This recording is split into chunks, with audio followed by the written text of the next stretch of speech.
Welcome back to Big Mouth and welcome to the Big Mouth Daily. And today I'm asking, or saying even, Superman deserved more in Justice League. What do you think about that one then? Well, listen, I'm kind of okay with Superman dying in BVS. It was a good day. It was a good death. It was a good sacrifice. But then the next story was in Justice League. And I don't really understand the logic of Superman being dead for most of a Justice League movie. How can you have a Justice League movie where Superman is barely in it? Can really anyone justify that to me?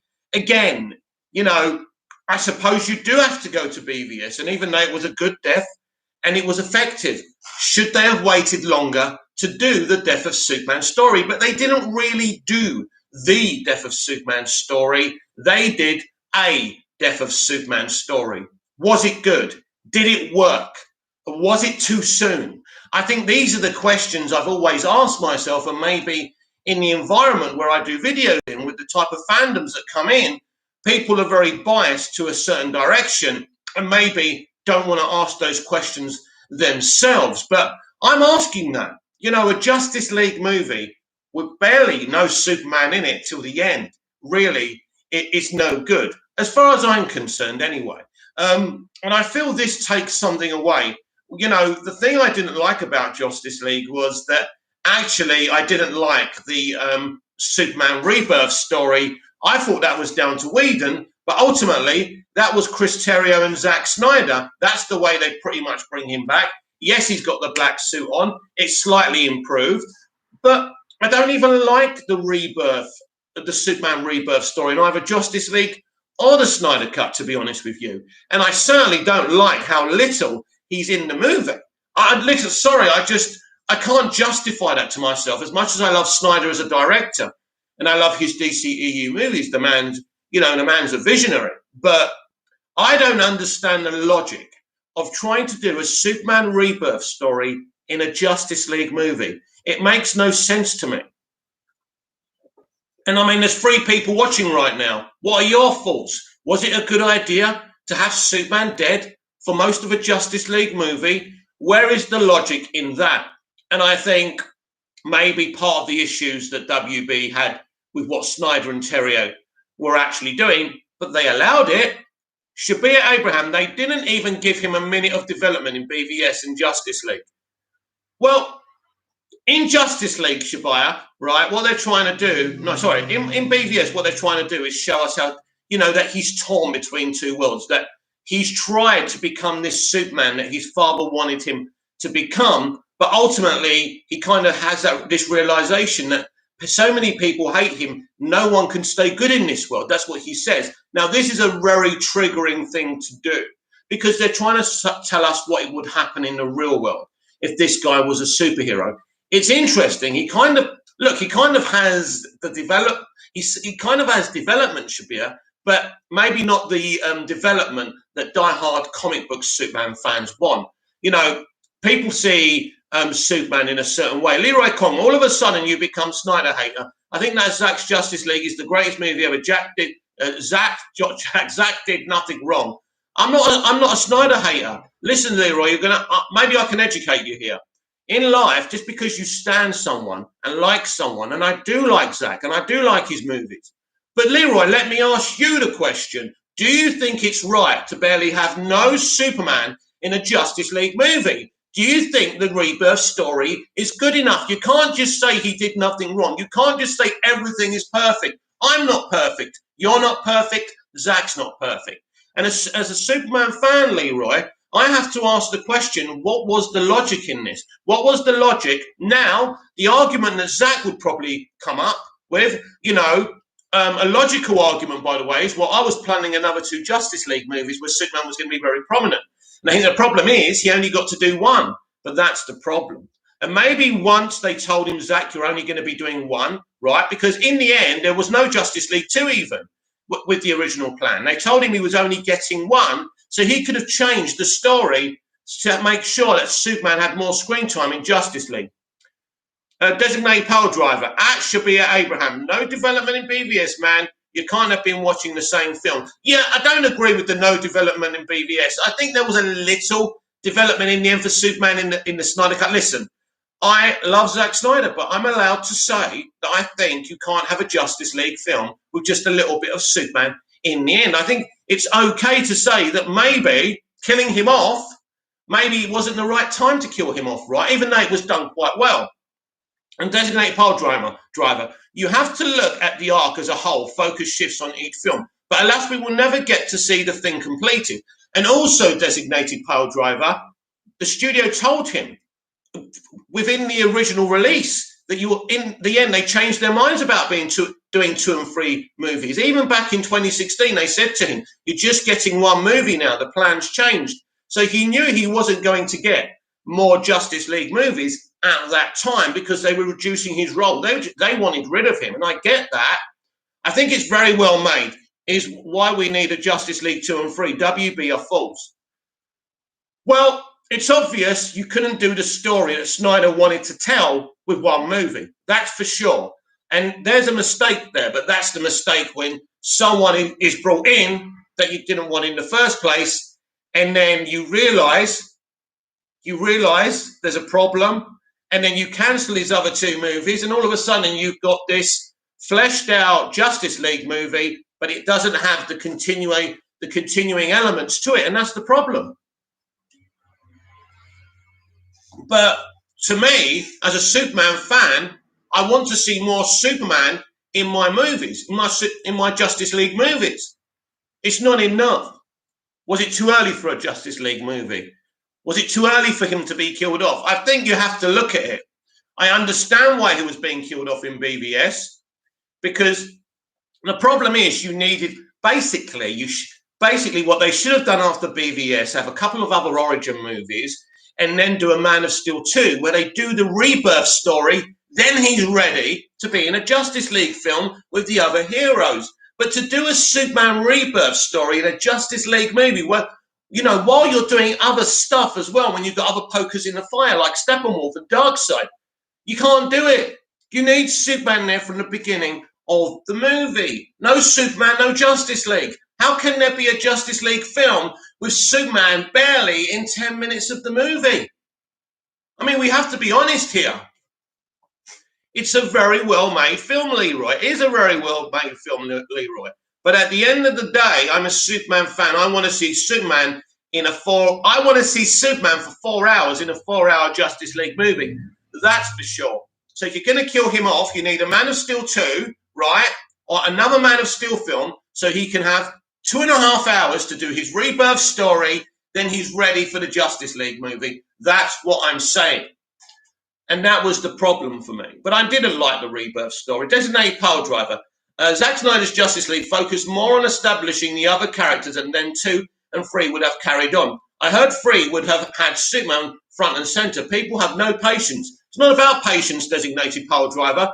He knew there wasn't going to be a Justice League 2 and 3 back in 2016. He knew it had been reduced to 1 film. He knew that. It wasn't going to happen anyway.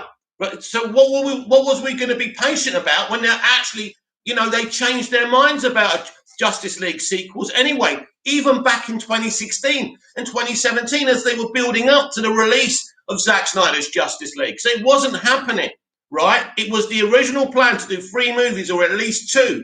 We know that. But the studio changed their minds and they didn't want a Justice League 2 and 3. And he was aware of this. And that's the problem. But by the time they decided there wasn't going to be a Justice League 2 and 3, Batman v Superman had been released. They had killed him. They needed an extra Superman movie to do a proper good rebirth story. And it should have been copy and pasted from the comics. Because you can't get better than a death of Superman and a Superman Lives story from the comics. Because the rebirth they did for him in Zack Snyder's Justice League Snyder Cut certainly isn't on the level of the comics. Leroy Cohn, that is why WB should make more Superman movies with Henry Cavill again. WB are cowards and clowns. Why change their minds? Well, because the only thing I can say to you, Leroy, is that there was so much mixture of response from the critics, from fans, you know, diehard comic book fans. They were under a lot of pressure. And of course, financially, they wanted to do more as well. So everyone at that point, the studio was scared. Basically, they were so nervous about Snyder then. That's the truth. And that's why they stopped those two movies, because they thought, we have to do something there.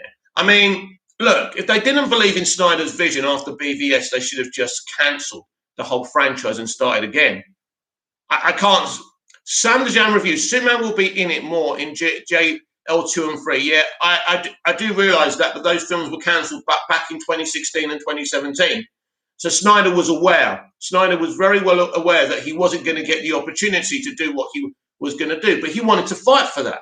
That's cool, but I still don't get much Superman. What is it with Superman these days? I mean, come on. He's not that hard to deal with, right? He's not that hard.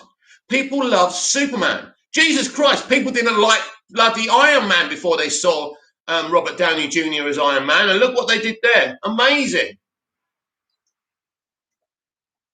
It's very difficult because people, when I criticise something Zack's done, all of a sudden you're a hater. I'm not a hater. I don't hate Zack Snyder. I don't hate his movies. I love his movies. He's a visual genius. His films are a visual delight. But at the end of the day, I'm a Superman fan. I want to see the Justice League together. But you can listen to me. Here's the better idea of creating a Justice League in a DC Extended Universe franchise. Sam Dejan reviews. Why do you keep hating on Zack? Are you on a wind-up? Are you on a wind-up? I've just explained that I'm not hating on Zack. And I'd say to you what I said to Leroy. At the end of the day, right, you can criticise the people you can admire. And if those people have the intelligence that you assume that they've got, they know you're not a hater. You should watch Invincible Season 1, Shabir Abraham. Yes, I need to. I tried to watch episode 1 last night, but I must try again. It was a long day and I just fell asleep. Leroy Kong, why blaming Zack? Zack knows what he is doing. He got Superman right. If you like Zack, you wouldn't talk. No, you're wrong. Leroy, you're wrong. I can say that I don't like how my brother farts, but I still love him, right? You've got to have a balance. You can't just be, he's great, he does nothing wrong. We all do things wrong in life. And it's not universally wrong, it's wrong in my opinion. It doesn't have to be wrong in your opinion. If you want an accurate Superman rebirth, watch Death and Reign of Superman. Yes, it's great, but I'd also like it in live action if that's okay. And there's the thing, people don't want to hear it. I'm sorry you don't want to hear it. But you could, it wasn't even a proper death of Superman. It wasn't even a how can you do this in a Justice League movie? That's what I'm saying to you all. That's the problem. It doesn't work. You know it doesn't work. But you can't admit it because you think you're going to be disloyal to Zack. You're not being disloyal to Zack. Plenty of his fans agree with me. Not you. You don't have to agree with me. This isn't a dictatorship. This is a democracy. But at the end and I know I'm getting unsubs now because I happen to say things that don't go with the narrative. But that's fine, right? It's not a successful channel anyway. I just sit here talking to myself. It's cool. You can all keep on making Dave E. Pina and Chris Wong Spencer millionaires. Up to you. But personally, I think I'm a better YouTube than them. I just don't have the shiny cameras and equipment. But I'm definitely better looking than them, more intelligent than them, and I think I'm a better YouTuber because I have a balance, right? And I have experience. I know what's going on. That's just my opinion at the end of the day. Basically, this is how they should have set up the Justice League. Shabir Abraham, keep your chin up. Thank you. Thank you very much. I will. But yes, at the end of the day, right, this is how they should have set up the Justice League, right? So basically, you need a figure going around trying to set up the Justice League. So what you've got to do, you need a second figure. So you need, what's her name? Amanda Waller. So I would have set up, you see, a Justice League versus Suicide Squad movie, right? So what I would have been doing, right, I would have had Waller actually trying to approach people like Superman to join the Suicide Squad. But then I would have had, what's his name, Lawrence Fishburne, secretly actually being part of an organization trying to create a Justice League. Lawrence Fishburne is Perry White, but he's also a government agent trying to put together these heroes for good. So, because Lawrence Fishburne is very similar to Samuel L. Jackson, and that's why I always wanted to that. I think that would have been awesome. Leroy Kong. It works for me. Zack's movies are way better than all 23 MCU movies. I believe in fairness. Zack is the best director ever. Zack deserves better. Right. So basically, you've got Perry White trying to put a team together, a Justice League team. You've got Amanda Waller trying to put a team together. So it's a race. It's a war. Who's going to get these heroes together first? Ultimately, they join Perry White's team. So Amanda Waller has to put together these ragtag criminals, but she wants control of the Justice League as well. And so what we're heading towards is Justice League versus Suicide Squad for the first movie. So as we go into the individual films on the post-credit scenes, they're trying to recruit these different metahumans. So then in 7 or 8 movies' time, you get to a Justice League versus Suicide Squad movie. That's why it would be relevant to have a Suicide Squad movie in the middle before Justice League. That's what I would have done. That would have been awesome. Because you're setting up these characters in their own individual movies. But listen, the DCEU was in a rush from the beginning. That's nothing to do with Zack. That's not Zack's fault. It was them who wanted Batman in a Superman sequel. It was them who wanted to rush to Justice League, not Zack. But ultimately, Zack continued with his plans. And all I'm saying is that if you want to do a proper Superman rebirth and Superman lives in the death of Superman story, you can't just squeeze it in a Justice League movie. And I would have thought in a 4-hour Justice League movie, we could have had more of Superman in it. But you don't. You don't. And it didn't work. It simply didn't work. We needed more Superman. And it's gone. It's in the past now. It's over. Let's see if Walter Hamada can do a better job with Superman. Let's see what J.J. Abrams is going to do with his Superman and Ta-Nehisi Coates. It's very, very interesting to me. Sam Dejan reviews, Man of Steel 2, you will get more Superman. If we ever get a Man of Steel 2. How do I know? None of us know that, do we? If we're going to get more Superman, it's difficult because nobody knows actually what's going on. So, yeah, that's my opinion on that one. I've always said it, and I've said it before on this channel plenty of times, that Superman, you know, he's part of the justice. He's got to be, you know, and it was decided that Batman's the leader and not Superman as well. That's controversial as well. That's a very controversial thing. I am not supporting J.J. Abrams' Superman, and you are entirely entitled not to support anything you're not comfortable with supporting. And anyone who wants to support it, of course, can. It's up to people what they do. No one can force anyone to support anything they don't want to support. And in the same throw of the dice, whoever wants to support these things can. I think these films will be successful. I think more people will support these films than they won't, because I don't think everyone who loves DC is a Snyder fan anyway. And I think all this is going to die down as well. Once Army of the Dead starts, people will move to Netflix, and, you know, the mortal coil of all old Zack was done dirty and things like that. It's over. It's over. It's time to focus on Army of the Dead. That's Zack's future. If you're a Snyder acolyte who doesn't want any DC without Zack, you're going to move on from that and you're going to focus on Army of the Dead. And that's quite right too. I will watch Army of the Dead and I'm looking forward to it as well. Sam the Jam reviews, nobody wants a black Superman. I want Man of Steel with Henry Cavill. I want both white and a black Superman standing together in a movie, and that will be awesome. Leroy Conner, Hamadaverse will not work. That was done dirty.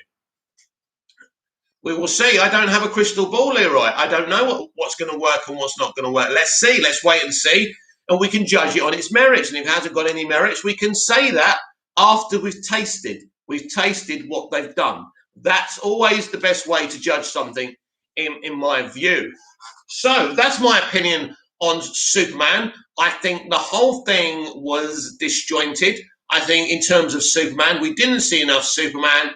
And ultimately, to get 10 minutes of Superman in a Justice League movie simply doesn't work for me. And that's just my opinion. So it was ill-conceived to rush to Justice League. It was ill-conceived to kill him off in BVS, even though it's done well. Because if you're going to bring him back in a Justice League movie, that means you're squeezing it. It's like a sandwich. I've done a sandwich before, haven't you?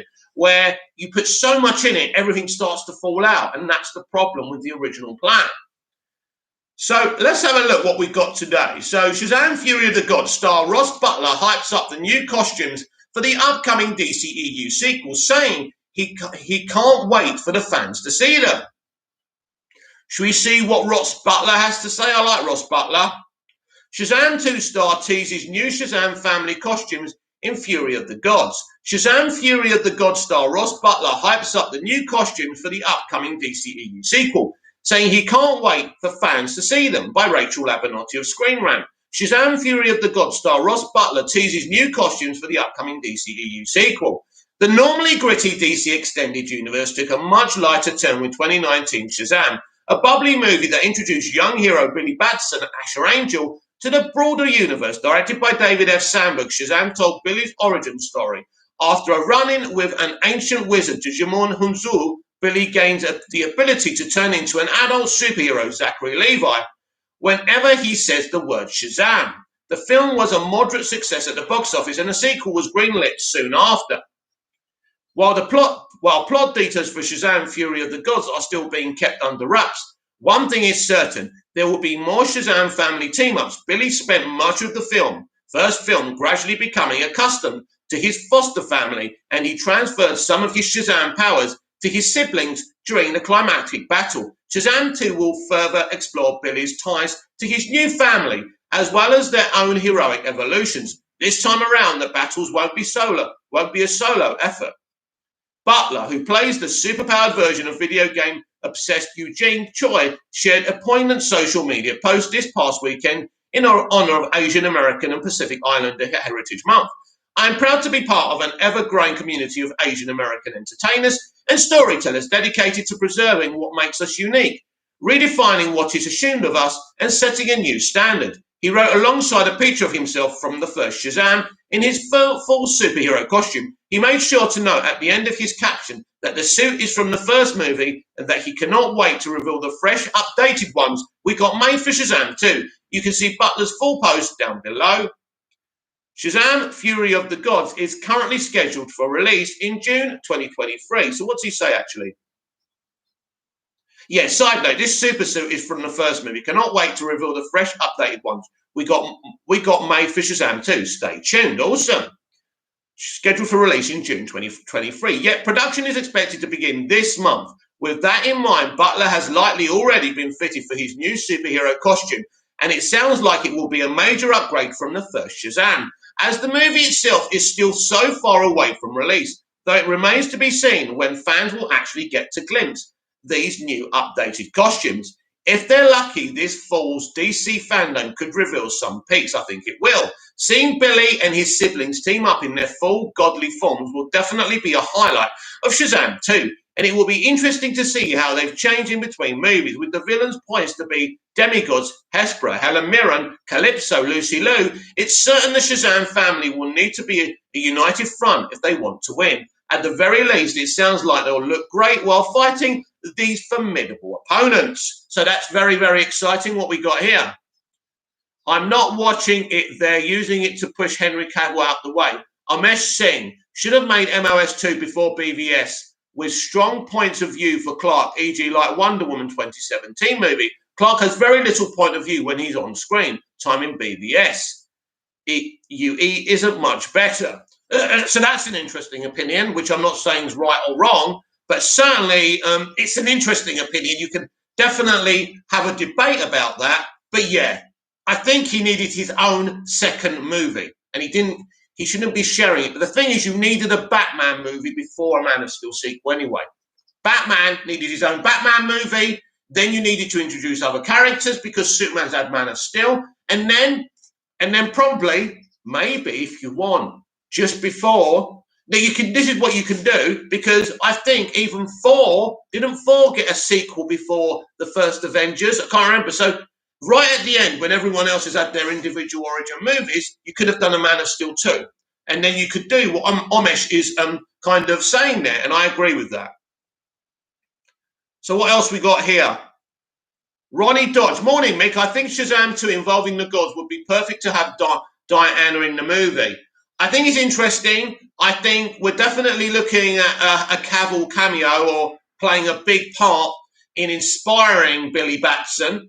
on his superhero journey in that film. I expect Cavill's Superman to be in that movie for sure. And morning, by the way, Ronnie. Yes, how rude of me. So yeah, I think that would be.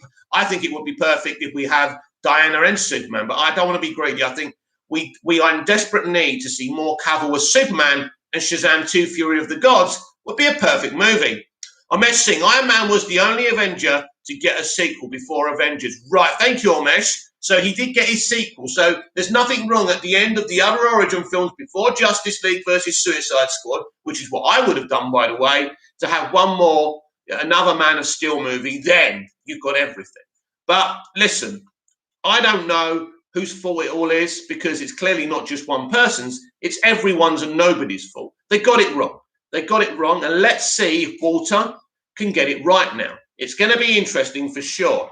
Now, this is an interesting article which has upset a lot of people, a lot of DC fans. Not hard to upset us lot. The MCU did Justice League's time reversal 5 years earlier. The Flash using time travel to save the world in Zack Snyder's Justice League was spectacular, but the MCU did it 5 years prior in Doctor Strange by John Auricula of Screen Rant.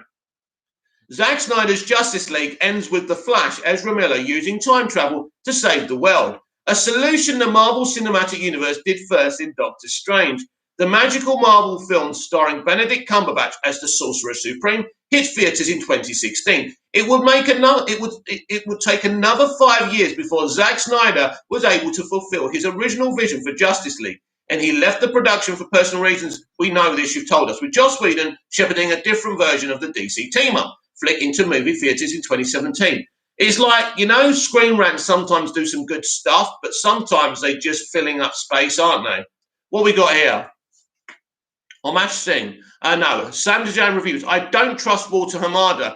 Well, there's no reason for you not to trust him apart from, what Ray Fisher said. And I wouldn't trust Ray Fisher too much either. The superhero's victory against Darkseid in the Snyder Cut hinged on the Flash breaking his one rule and tapping into the Speed Force to travel back in time. Despite the arrival of Superman Henry Cavill to overwhelm Steppenwolf, Kieran Hines, and tip the odds in the League of Favour, Cyborg Ray Fisher was unable to prevent the three mother boxes from completing the Unity. The mother boxes began to terraform the Earth into Apocalypse, and it killed the Justice League except Flash. He was racing outside Steppenwolf's fortress and had to break the time barrier in a last-ditch effort to save the world from destruction. The Flash's spectacular gambit worked, and he reserved the Unity so that the Justice League were able to kill Steppenwolf and send his corpse back through a boom tube to Darkseid. Thanks to the Flash reversing time, the Justice League stopped Darkseid's ambitions to conquer Earth cold.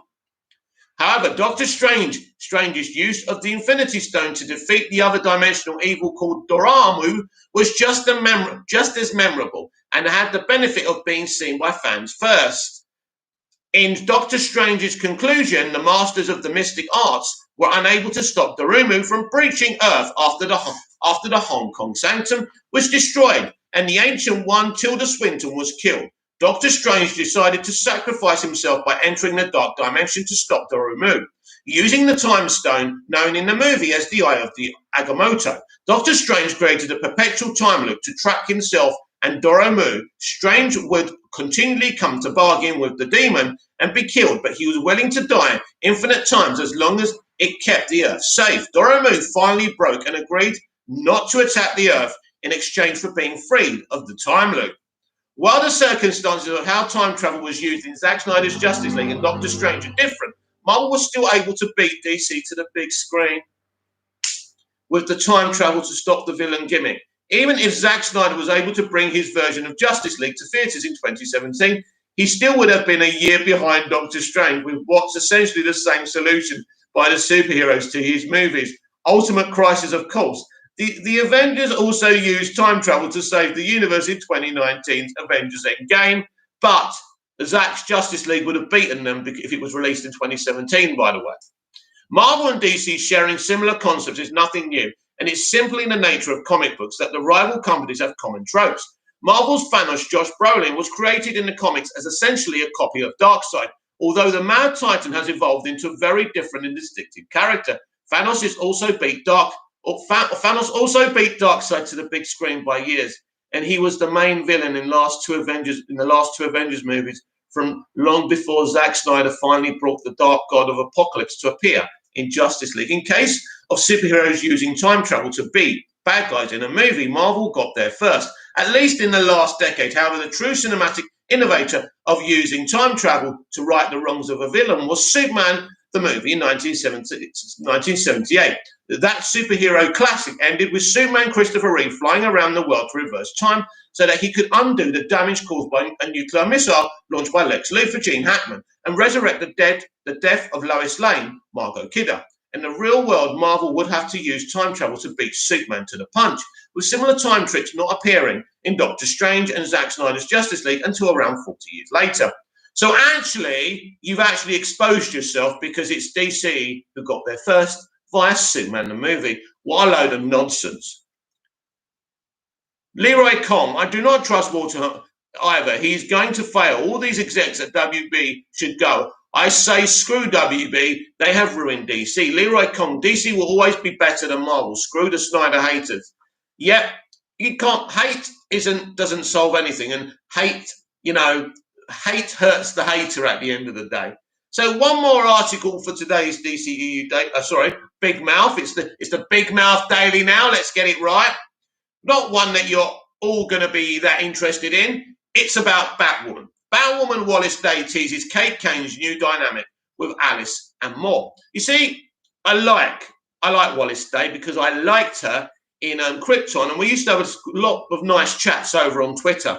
So, Batwoman star Wallace Day teased Kate Kane's future on the series, including a dynamic with Alice that will bring a new side out of them both, by Megan Damore.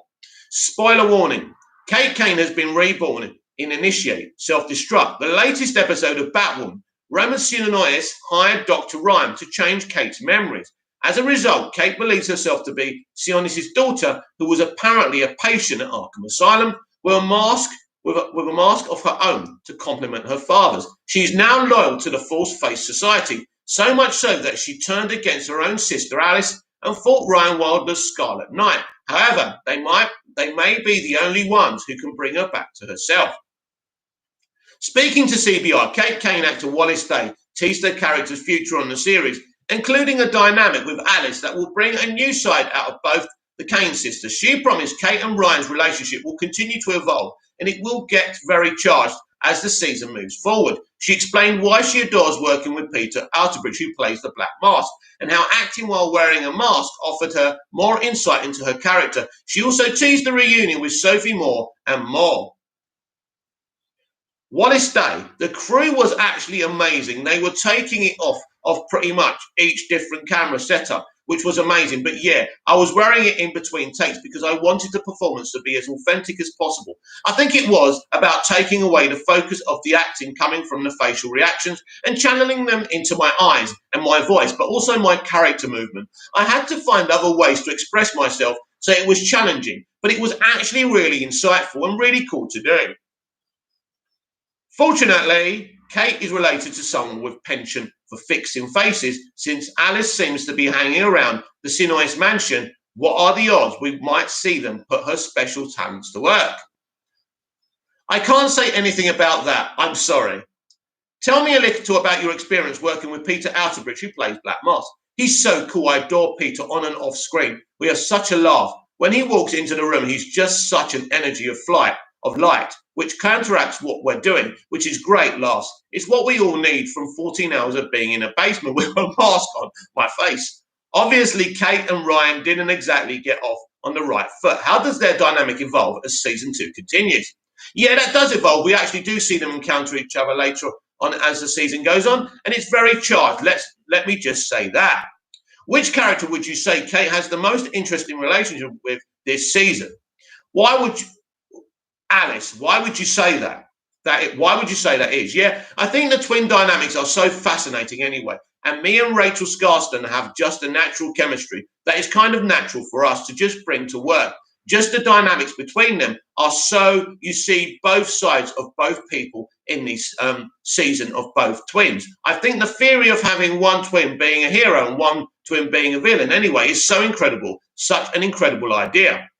But I think now to see them figure out what on earth has been happening is you see some personality traits shift in order to get their twin back kind of thing. If that makes sense, they sacrifice a lot. I don't think there's any connection as strong as a twin connection. And I think that shows in this season, and it's so beautiful and amazing to watch. Can you tease an upcoming moment or scene that you're particularly excited for fans of the character to see? Yeah, like I said, there are so many moments. They're all coming to me at once. I think the fans are going to love my character. Are going to love when my character. I really don't want to give away a spoiler. Okay, I'm not going to say that one because I would give too much away. But I think they're going to love seeing Kate back with Sophie, Kate back with her sister. Sophie and Kate and back with her sister. Batwoman stars Javicia Leslie, blah blah blah. So if you're a fan of the show, that's kind of exciting. I'm kind of intrigued with what Wallace now playing Kate Kane. That's interesting. She's a better artist than Ruby Rose. It's a better take. What a shame they didn't pick her from the very beginning. Then we wouldn't be in this situation now. But they've got her. It's interesting. I don't know if I'm ever going to watch Batwoman, but at least bringing Wallace Day in was a great decision. What we got here? Oh, no one's commented since I read the article, so that's cool. So have you got anything else for me before I go today? Any news, any gossip on any geek stuff going on out there that I don't know about? I don't think there's any more news out there. I think Zach posted a new version of the poster on Army of the Dead, which is great, which I'm sure you've all seen now. It's all about Army of the Dead for Zach now. So it's all about focusing on that. I know Zach kind of revealed the green screen stuff, and I suspect that's to bring more hype to Army of the Dead as well, rather than doing anything about Restore the Snyderverse. He knows his future's with Army of the Dead now. He got his Justice League movie. It's a great movie. Just because I don't like the little screen time Superman's in it for, it doesn't mean I can't appreciate the movie, the art of the movie, what the movie does. It's still a great movie. And Zack made a great Justice League movie. It's just a shame we're not going to see any more. So please comment down below, like, share, and subscribe. And I'll be back tonight for a live. Until then, I will see you again soon. Toodaloo!